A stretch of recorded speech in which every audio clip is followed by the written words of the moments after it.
Mr. Holmes, your brother sent me. Oh, terrific. Let me guess. A mission of global importance, a nation forever in my debt? Let's get this over with. I see the Holmes demeanor is genetic. Well then, this island is home to a seemingly innocuous astronomy professor named Jacob Haring. In high society, though, he's rather more infamous. He possesses a collection of scandalous materials that could compromise almost every aristocrat in Britain. And Haring recently got his hands on information that would expose one of our men. He agreed to return it, so long as he was paid a visit by a Holmes.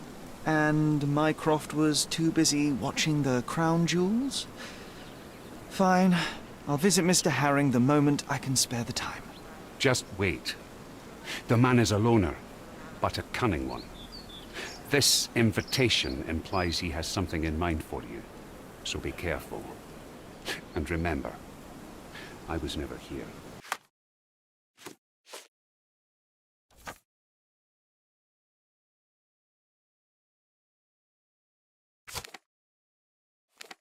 In some Koordóna news?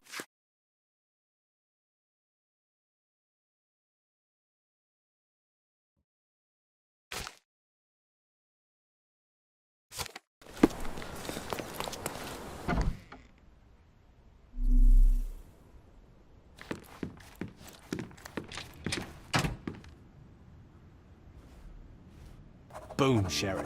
I found a corpse. Don't you think it's strange we always end up in situations like this? Seek, and ye shall find. John, do you know any songbirds? Oh, I don't know, partridges, It would not birds of be easy to paradise, cut this hat in two. chickens. Whoever is responsible okay. is I a might just be master of hungry. their craft. Pheasant feathers. They're rare here.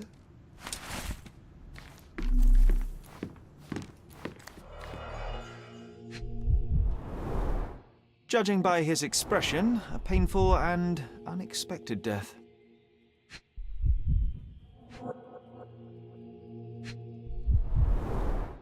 His hand is clinging to his chest, but he has no stab or gunshot wounds.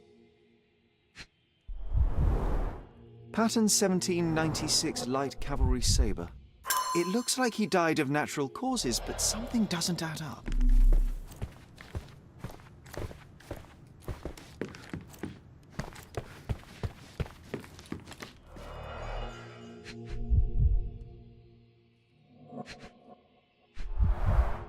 This was opened carefully.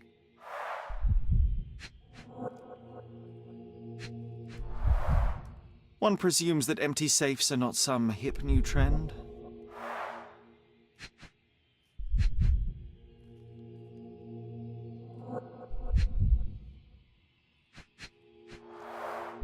A safe behind a painting. Classic. If you had an enormous collection of blackmail material, where would you keep it? Oh, nice try, Sherry, but I ain't telling you nothing. Old, but still deadly. 2 sabers used to be mounted here.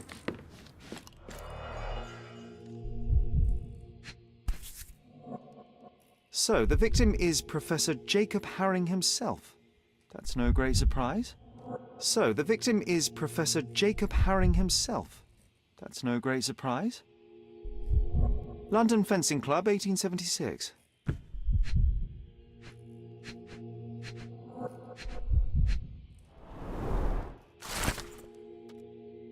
Completely healthy and ready to take part in the fencing competition. A man with a plan. Admittedly not a great plan if you write on paper exactly when you will do your illegal business, but a plan nonetheless.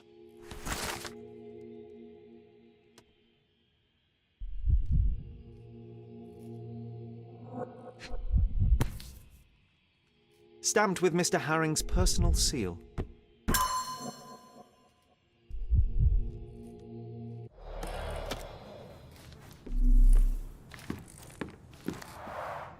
The clock's hands aren't moving.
Mr. Herring was not one to deviate from his plans, and yet, on this day, he only managed to answer his mail and never did get to repair the clock.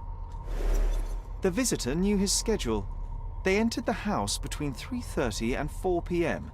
That's exactly when Herring would be checking his blackmail collection. When Jacob saw the intruder, his fencing reflexes kicked in. He lunged left to the sabres, wrenched one off the wall, and attacked the visitor. But in the middle of the assault, Mr. Herring is struck by a heart attack, and the professor only manages to cut off the hat of the intruder. The visitor stole Herring's entire blackmail collection and wrote a message on the blackboard. Before we go chasing the intruder, should we try to confirm the cause of the professor's death? I'd hate for him to be a red herring.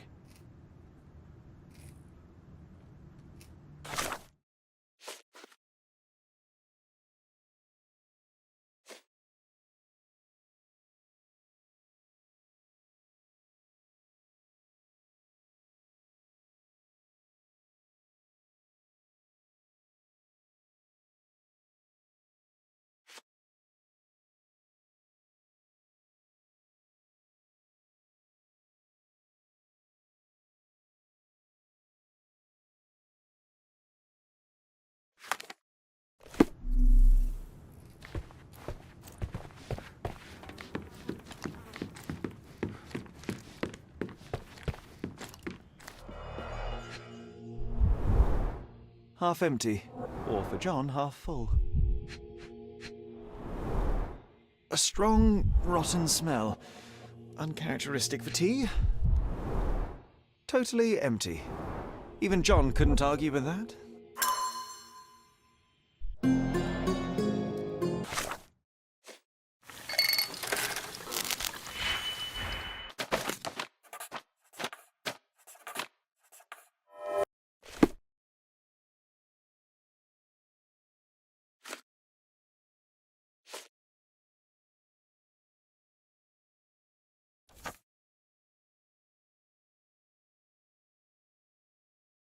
Digitalis is usually used to cure heart disease, but every drug is a poison if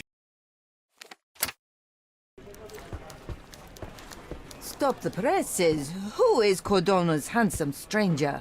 Or Nosebaggerspun's local life? Wait, no. Foppish foreigner hides dark past. Oh, you've made quite the impression already, Mr. Holmes. You care to tell your side of the story? I'm quite certain I have no idea as to what you refer, and I am further certain I have no interest in indulging your gossip. Gossip? The truth will come out, but will only be heard if told well. Scandal, daring-do, romance. These are the tools of every good journalist. Nothing travels faster or lasts longer than a great story. Young man, your tale will be told with or without you. My readers demand it. You already knew my name and seem aware of my doings here in Courdona.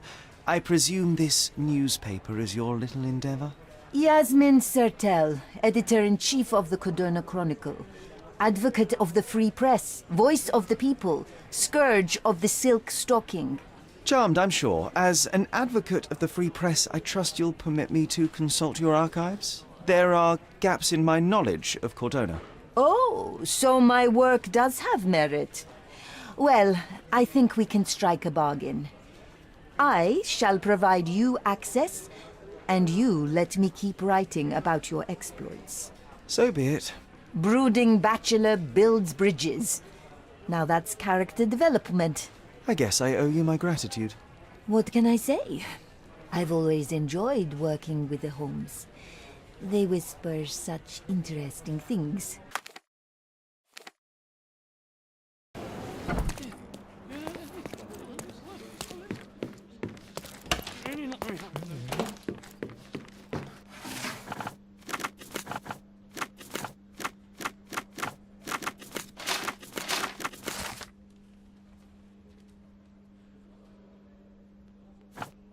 seems like we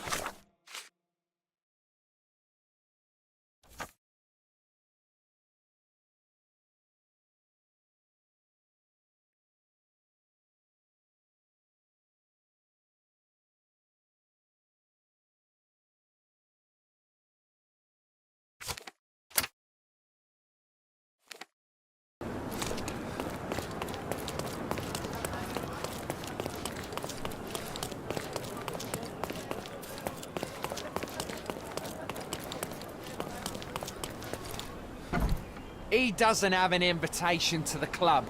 Get him, boys!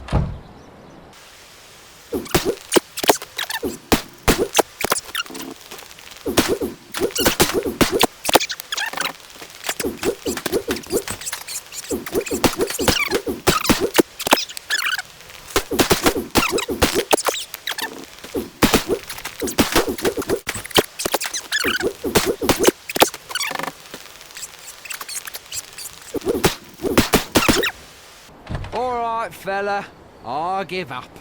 Take me into custody. You have nothing on me anyway.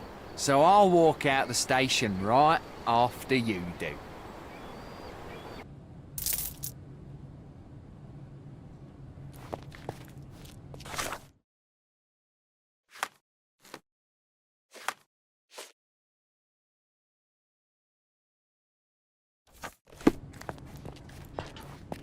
Excellent job catching this crook, sir. His name is Lucky Joe, and as it happens, someone with influence was after him too. You did them a favour. I just solved the mystery, officer. If a criminal appears in my path, it merely affirms my deductions are sound. Either way, you'll be pleased to know that an anonymous tip has fingered Lucky Joe as being involved in the murder of a famous professor. We have photographs and witness statements. Not so Lucky Joe is headed straight to the gallows. Someone served him to us on a silver platter. Interesting. Well, as a vital ally in the arrest of a wanted murderer, you couldn't possibly object to me interviewing him. Well, vital? Yes, no, of course. Go ahead.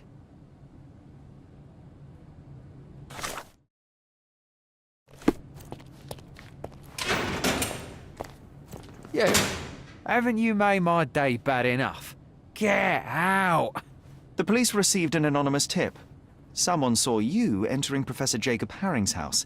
They have photos. You're in trouble. I didn't even touch the old fool. This whole business was a setup from the beginning.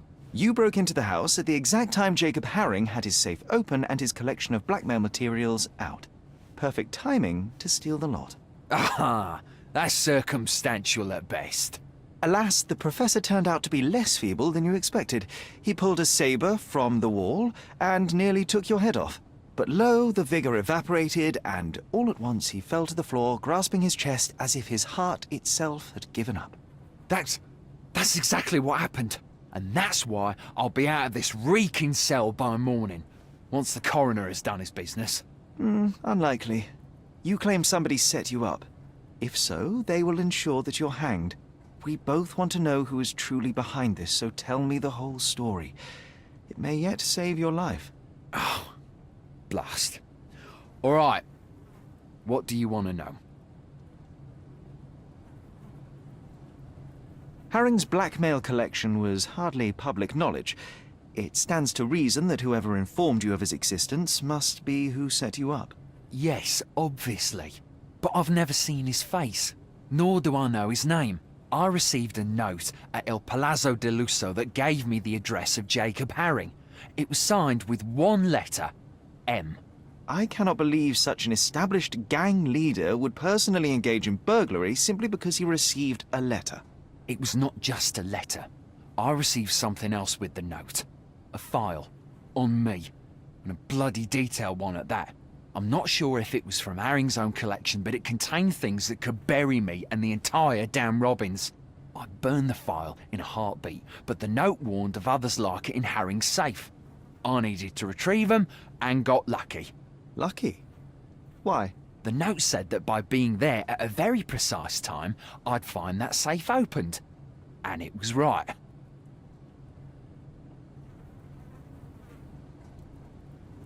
So you broke into Professor Haring's study and stole the blackmail materials. What did you do with them? Do you like jokes?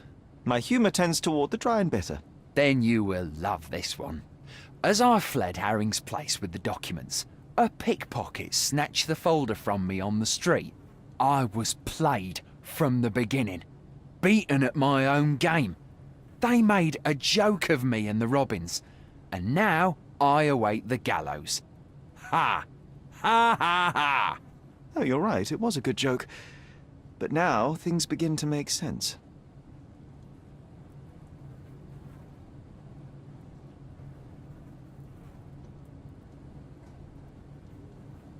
Fear not, Joe. I will prove you didn't kill Professor Harring. What? Then you better do it fast. Per his schedule, Professor Harring had tea with a guest not long before you arrived. The tea in Harring's teapot was dosed with digitalis. A large dose of such a drug, coupled with physical exertion, can cause cardiac arrest. So if the old man hadn't attacked me... He may have lived, yes. But it wasn't you who killed him. The real murderer is the one that poisoned the professor and set you up. I'll make sure the police know it. Yeah, you may save my bacon. Oh, I wouldn't sing a victory song just yet. I believe they're preparing for a conversation with you on many subjects, like the robins. I can handle those fools. I thought you were the copper's pet.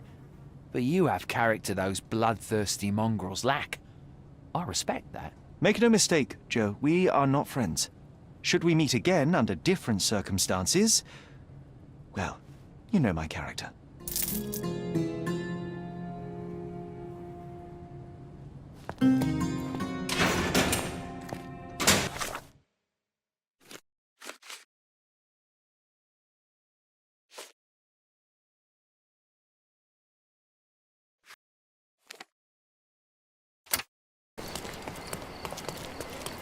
Interested in some Kourdona news?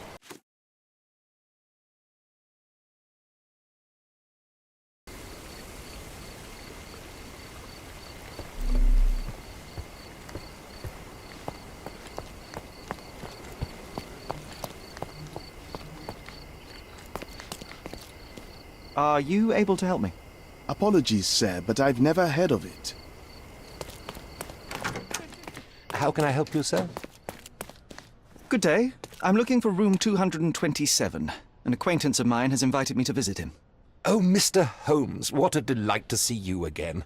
Professor Malice told me he was expecting someone, but I didn't know it would be you. 227 is upstairs and to the left. He said you should spare him the trouble and let yourself in. Here's the key. I'm sure he'll be thrilled to see you. Professor Malice. Yes. Yes, of course. Well, I'd best not keep him waiting, thank you. Sherry, this feels awfully like someone has set a mousetrap and we're walking right into it.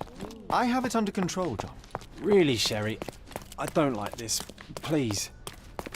See? Neither a trapdoor nor a self-firing gun.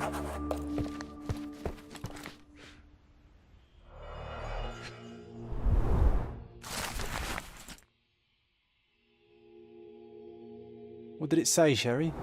That I failed, John. He's gone, tore through Kourdona like a hurricane and left us to sift through the wreckage.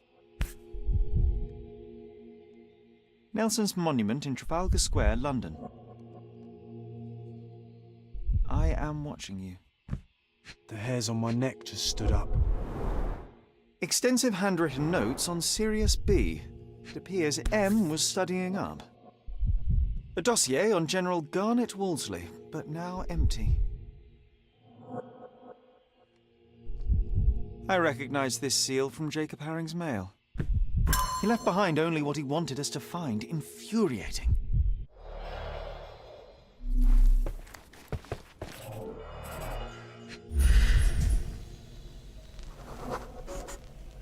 A clean champagne flute. The first move has been made. Anglo-Egyptian war looms. The champagne bottle is uncorked, yet still chilled and bubbly. The gall of this man. Someone's celebrating a victory, and I'm not sure it's us. M is celebrating and wants us to know it.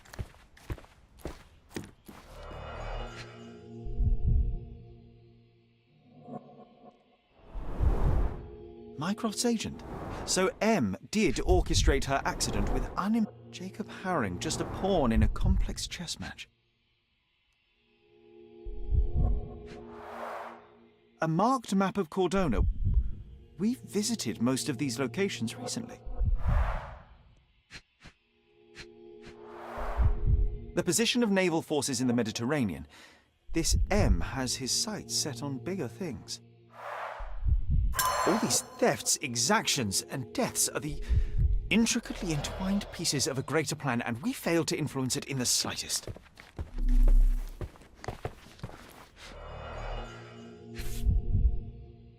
family photo of the man who jumped off the bridge. Pity. Everybody has pressure points. What would happen if I pushed yours?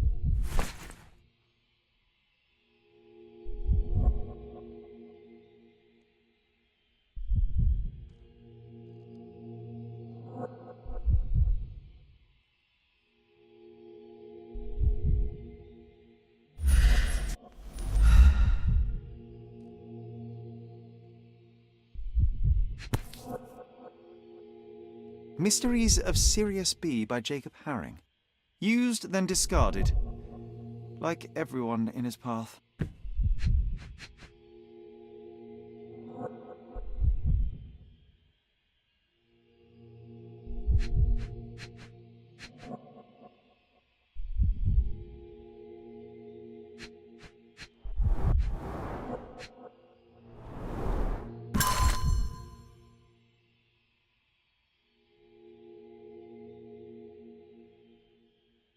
How many more dossiers like this does M possess?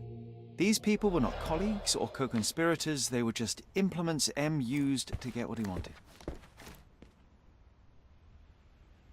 We're too late, Sherry. M set this all up for us, knowing by the time we found it, he would already have left Kourdona. No, there must be something I've missed. We can still catch him. There's nothing else here. It's over. You read his letter. He laid out this makeshift museum to taunt you. Don't give him the satisfaction. I will not cede defeat. I will treat this threat with the seriousness it deserves, which is to say, my absolute attention. Then you were giving him the win, Sherlock. Have you considered you might be out of your depth? He was sitting here in this very room, spinning his web around Kourdona and beyond, manipulating and murdering people, using the Mediterranean as his playground like some sodding Napoleon of crime. Are you trying to suggest? I am not suggesting. I am stating outright that he is toying with you and you are too arrogant to avoid the bait. Sherlock, we stumbled into the lion's den. Now we must slow down, be smart, and make sure we get to walk out alive.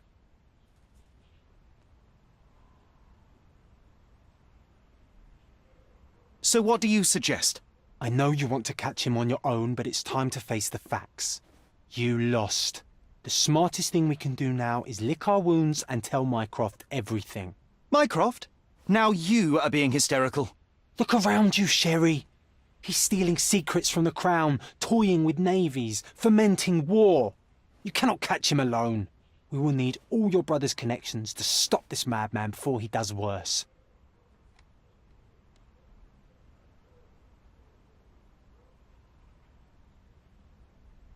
M thinks he can anticipate my decisions, and for now I shall let him believe it. But fear not, John. When opportunity strikes, so will I.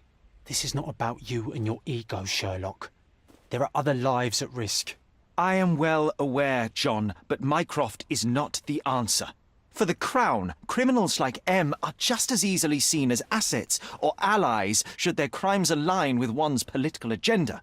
I will not involve my brother and risk this man walking free. I cannot allow it. You're fooling yourself, Sherlock. You think M doesn't have a folder on you and Mycroft? He's counting on you two not cooperating. It's obvious. I am simply ensuring that when M and I cross paths again, it will be on my terms. Neither his nor Mycroft's. That is how I will win. This is a mistake, and one day you'll pay for it.